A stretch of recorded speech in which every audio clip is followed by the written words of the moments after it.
Aujourd'hui, comme vous l'avez compris, on va parler d'un des parcours les plus atypiques, celui de Naoki Urasawa. Enfant, il était un grand passionné de manga et notamment des œuvres d'Osamu Tezuka. Je ne vous présente pas Osamu Tezuka, connu sous le nom de dieu du manga au Japon. Le petit Naoki passait des journées entières à recopier des personnages de Tezuka en compagnie de sa grand-mère. Et dès l'école primaire, il commence à dessiner ses propres mangas.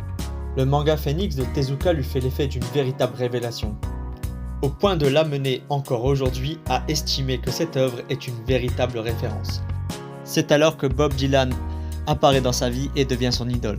La passion d'Urasawa pour la musique ne fait alors que croître. Il jouera d'ailleurs dans un groupe de rock au lycée, puis à la fac. Pour autant, il ne se voit pas devenir rocker. Plus tard, alors qu'il est en dernière année d'université, il décide de participer au concours des jeunes auteurs sous les bons conseils de la maison d'édition Shogakukan et remporte le prix du meilleur jeune mangaka, et c'est alors qu'il décide d'en faire son métier.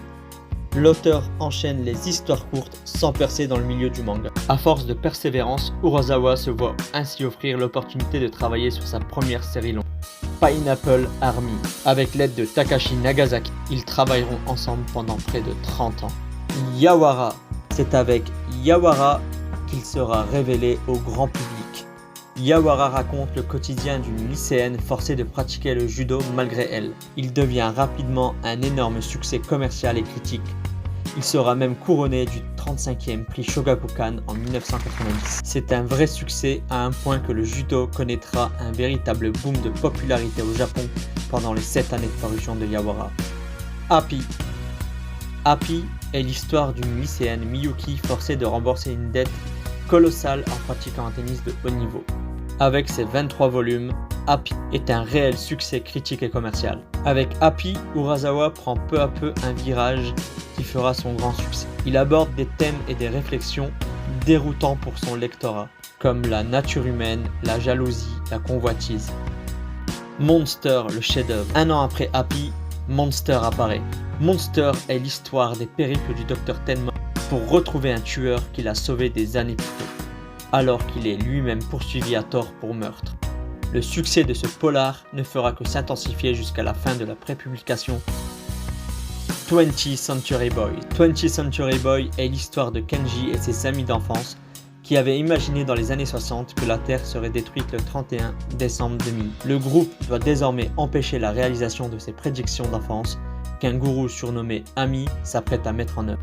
20th Century Boy devient très vite un véritable phénomène, au point d'être sacré du prix Kodansha en 2001. L'intrigue complexe et ponctuée de nombreux sauts dans le temps tient le lectorat en haleine pendant près de 10 ans. Les nombreux thèmes abordés, le rock, le passage de l'enfance à l'âge adulte, les 60s en font aussi l'une des œuvres les plus personnelles d'Urasawa. L'hommage à Tezuka avec Pluto.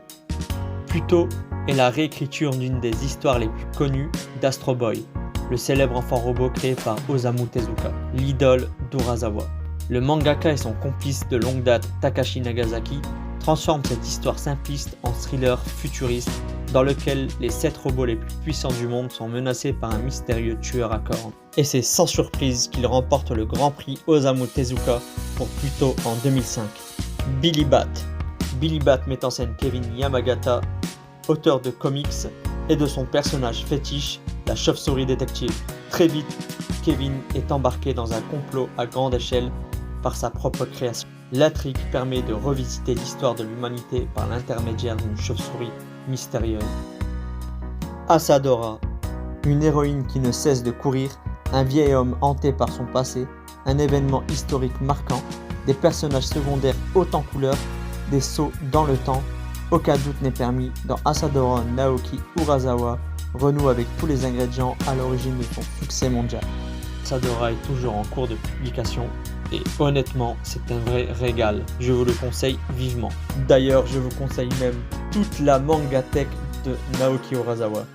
Vous l'aurez compris, Urasawa c'est plus de 30 ans de travail, des œuvres poignantes et marquantes. Oui, on peut le dire, Naoki Urasawa est une légende. Et pour finir, Naoki Urasawa a sa propre chaîne YouTube. Voilà, j'espère que le contenu vous a plu. N'hésitez pas à commenter pour dire ce que vous en avez pensé. Et puis likez et abonnez-vous.